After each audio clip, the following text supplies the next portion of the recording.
down the door. "This is our son's apartment."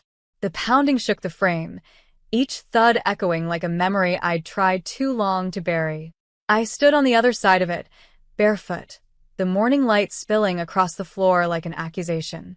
When I finally turned the lock and opened the door, their faces froze. Mom's hand still gripped the crowbar. Dad's expression was somewhere between outrage and disbelief, and my brother, of course, hid behind them, pretending to look concerned. What they saw in my hands made them all stumble back. It wasn't a weapon. It was a stack of papers, bank statements, lease documents, and one thick folder titled Property Transfer Agreement. My name was on every page. Mom's voice faltered. What is that?" "The proof," I said calmly, my voice steadier than I felt. "Proof that this apartment, this home you called your son's? It's mine. Every bill, every payment, every signature. All me. My name is Lena Grant, I'm 29. And if you think you know how this ends, stay tuned." Yesterday, at Dad's birthday dinner, they'd humiliated me in front of everyone. "You're just a tenant, Lena," Mom had laughed. "We let you live there because of your brother. It's his investment." Everyone at the table had joined in, smirking, sipping wine. My throat had burned while my brother winked like he'd won. So last night I changed the locks. And this morning, when they came to reclaim his place, they learned whose name was actually on the deed. Dad stepped forward, rage trembling through his jaw. "You stole from your family." I met his eyes. No, Dad. I just stopped giving. Their silence filled the hallway like smoke.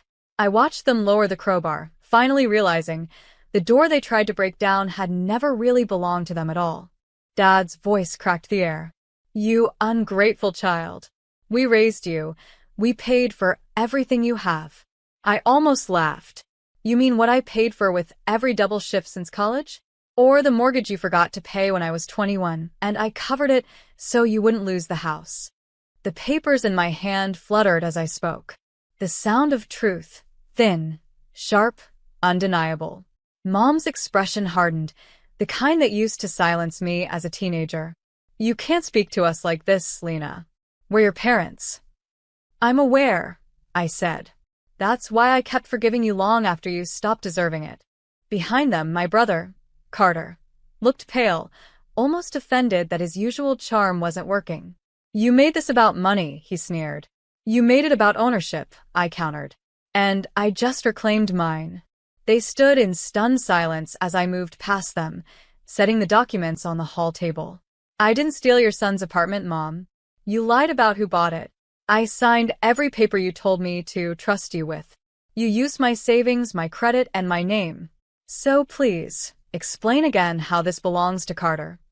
Mom's face drained of color. Dad turned toward him sharply. "Is that true?" Carter opened his mouth, then closed it again. She offered to help. It was supposed to be temporary. 7 years isn't temporary, I interrupted. The hallway went still, except for the faint sound of my neighbor's TV through the wall. I took a slow breath, looking at each of them one by one. "You came here ready to break down my door, to call me crazy, to prove a point." I stepped back into my apartment, my hand on the frame. "But the only thing broken here is your illusion of control." The door clicked shut between us, and for the first time it felt like mine. By evening, my phone wouldn't stop buzzing. First Mom, then Carter, then unknown numbers, relatives I hadn't heard from in years. Apparently, word traveled fast when the family's problem child finally stopped being their free ride. The first voicemail was Mom's voice, high-pitched and trembling. "Lena, we didn't mean to upset you. You've always been too sensitive. Please come by and talk before this gets worse." The second was colder. Dad's tone like polished steel. "Return the property paperwork before we involve lawyers." The third came from Carter. "You think this makes you the hero? You'll regret embarrassing us." I poured a glass of cheap wine and set my phone face down. The quiet hummed with a new kind of power. My apartment was finally peaceful. No one shouting, no one guilt-tripping me into paying for emergencies. Just the low hum of the fridge and the slow thump of my heart finally calming. I wandered to the window, watching the city lights bleed into the night sky. For years, I'd believed peace came after earning forgiveness. But now I understood. It comes after stopping the performance. There was a knock on the door. Ethan, my upstairs neighbor, stood there holding a half-eaten pizza. "You okay?" "Thought I heard yelling this morning." I smiled faintly. "Family stuff. I'm fine now." He studied me for a moment, then handed me a slice. "Fine never sounds fine, but okay. Just don't let them guilt you back into chaos." "I won't," I promised. When he left, I leaned against the door and whispered to no one. I'm done being the apology for other people's choices. Outside, thunder rolled over the city, deep and distant. Tomorrow, I'd go to the bank and make the ownership transfer official. Tonight, I'd sleep with both locks secure, and for once, not because I was scared of what could come in, but grateful for what I'd finally shut out. The next morning, the world felt cleaner, like the storm had washed something away that night. I made coffee, scrolled through the bank app, and smiled when I saw the confirmation. Property fully registered under Lena Grant. No more shared signatures, no parental cosigners. It was official. 10 minutes later, Mom showed up uninvited. She stood in the doorway, her lipstick smudged, eyes puffy like she hadn't slept. "You're destroying this family," she said quietly. "I'm setting boundaries," I replied. "There's a difference." She tried to step inside, but I didn't move aside. "Lena, we made sacrifices too. You just don't remember them." "I remember plenty," I said. "I remember taking double shifts so Carter could go on that European exchange program. I remember you telling me to stay quiet so he could look successful. I remember paying your credit card bill because you were worried about your score." "Want me to keep going?" Her expression twisted into something half guilt, half fury. "You've always been dramatic. This attitude will ruin you." I tilted my head.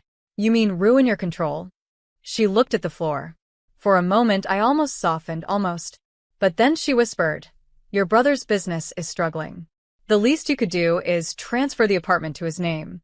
You don't even need it." That was the last straw. "Mom," I said evenly, "you taught me one thing. Family only counts when it's convenient. So no, I don't need to. And neither of you get to decide what I keep anymore." Her tears didn't move me this time. I'd seen that act before. As she turned to leave, she muttered, "You'll regret this." "Maybe," I said softly. "But at least it'll be my regret, not yours." When the door shut, I realized something vital. Freedom doesn't always feel triumphant. Sometimes it just feels quiet, solid, earned. By midweek, the quiet started to crack.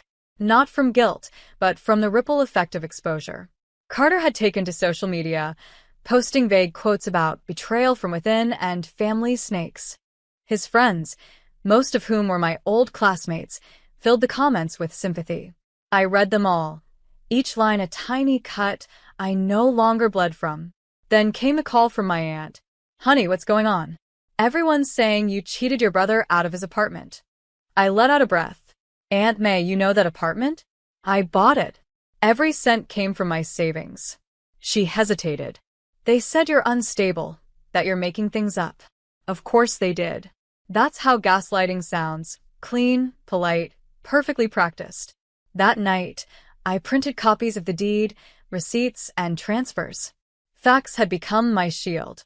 Ethan stopped by as I organized the files. "You're building a case?" "More like protecting one," I said. He smiled. "Good. Because people like that, they only stop when you make truth louder than their lies." Friday came with a text from Dad. "Family meeting. Saturday. Mandatory." I stared at it, half expecting please. It never came. Saturday arrived gray and cold. Their house, the same one I helped save years ago, looked smaller now, stripped of the grandeur they'd once flaunted. Mom opened the door with a forced smile. "Let's just keep this civil." Inside, the dining table gleamed, as if polished for battle. Carter leaned back in his chair, smirking. "We can settle this quietly, Lena. You sign over the deed, and we'll pretend this never happened." I placed the folder of documents on the table between us. "You're right," I said calmly. Let's settle this quietly. When I flipped open the first page, their faces drained of color. Because what waited inside wasn't a compromise, it was truth, notarized and final. Dad's knuckles went white as he grabbed the document. This can't be right. It's legal, I said evenly. Purchased under my name, paid through my account, signed and stamped. He turned the pages like a man searching for a loophole that didn't exist. Mom sat frozen, eyes darting between me and Carter. You tricked us, she whispered. No, I replied. You underestimated me. Carter slammed his fist on the table. You think a few papers make you better than us? I met his glare. No, Just Freer. he scoffed. You've always been jealous of me. I smiled faintly. Jealous of what? The debt? The excuses? The fake confidence? His jaw clenched. You've ruined everything. Now, everyone's talking about how you turned against your own family.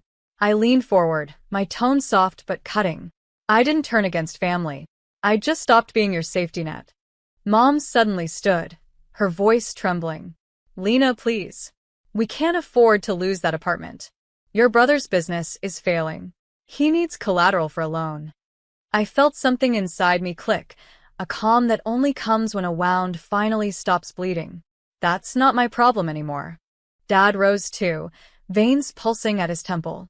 You're selfish. I looked him dead in the eye. For 10 years, I gave. I paid. I forgave. You called it love. It was survival. I'm done surviving. The silence that followed was heavy, suffocating. Carter broke it with a bitter laugh. You'll regret this. You're nothing without us. I gathered my folder, stood up, and said quietly, then it's a good thing I finally found out who I am. When I walked out, I didn't look back. Their house, their judgment, their noise, all of it shrank in my rearview mirror. For once, the road ahead belonged entirely to me. The following week, the fallout spread like wildfire. Carter's loan application was denied. Apparently, the bank verified ownership before approval. Mom sent a long message full of scripture quotes about forgiveness. Dad's only words were, you made your point. Now fix this. Fix this. That was their family motto, wasn't it? Break something, then hand it to me to mend. At the diner, I caught my reflection in the coffee pot. Eyes clearer, posture taller. Ethan slid into the booth across from me, with 2 mugs. You look lighter, he said. Maybe because I finally stopped trying to earn what should have been given, I replied. That night, I sat at my desk, staring at the open envelope from the city's housing department, an offer to join a local business mentorship program. My design work from night school had apparently caught someone's attention. I almost cried. For years, I'd been defined by other people's emergencies. Now an opportunity had found me because of my work. I accepted before I could overthink it. The next morning, I posted one thing online. When peace feels like rebellion, you were never living free to begin with. By noon, the family chat exploded again. Mom accused me of making the family look bad. I muted the thread and went back to sketching logo concepts for my first client. Ethan came by in the evening with a box of pastries. Celebration food, he grinned. For the woman who finally chose herself. We ate by the window, the city lights reflecting on the glass. Do you ever miss them? He asked softly. I thought about it for a long time. I miss who I hoped they could be. Outside, rain tapped against the glass, steady and sure, like the sound of something washing away. A month later, I stood on a small stage at the community hall, my hands trembling, not from fear, but from disbelief. The business mentorship program had chosen my presentation as one of their featured success stories.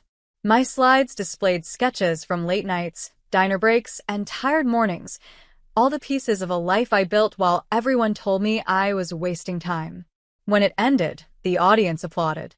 The sound felt unreal, validation that didn't come with strings attached. Afterward, a woman from the city council shook my hand.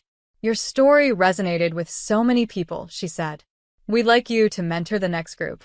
I smiled, feeling something rise in my chest that I hadn't felt since childhood, pride without apology. Later that night, I drove home through the city glow, Music low, windows down. As I pulled into my parking spot, a familiar car idled by the curb. My parents stepped out, their faces softer, smaller. Mom's voice cracked. "We just wanted to see you. We heard about your talk." Dad looked at the ground. "You did good, Lena." For a second, I searched their eyes for sincerity. I didn't find much, but maybe enough. "I appreciate you coming," I said calmly. "But I don't need fixing anymore. I'm good." Mom's tears welled. "Can we start over?" "Maybe someday," I said gently, "when it's not just because you lost control." I walked past them, up the steps to my apartment, each one a line between past and present. Inside, the lights glowed warm. The air smelled like coffee and calm. Ethan texted, "Proud of you. Dinner tomorrow?" I smiled. "Always." Outside, their car drove away slowly, swallowed by the city's hum. I exhaled, locking the door behind me, not to keep them out, but to protect the peace I'd built. And that was the moment I finally understood. Freedom isn't when they stop holding you back. It's when you stop holding on.